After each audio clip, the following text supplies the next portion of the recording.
Magpakain muna tayo ng mga manok para madali silang lumalaki, para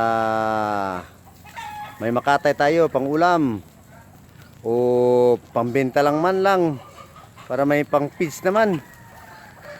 Ito sila, dami mga manok.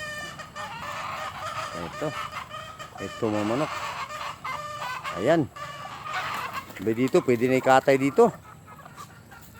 Pero pag may buyer, may gustong bumili pang ano, mayroon pa rin tayo, may benta natin. Kahit na makabawi tayo sa pagkain nila, pambili ng pagkain.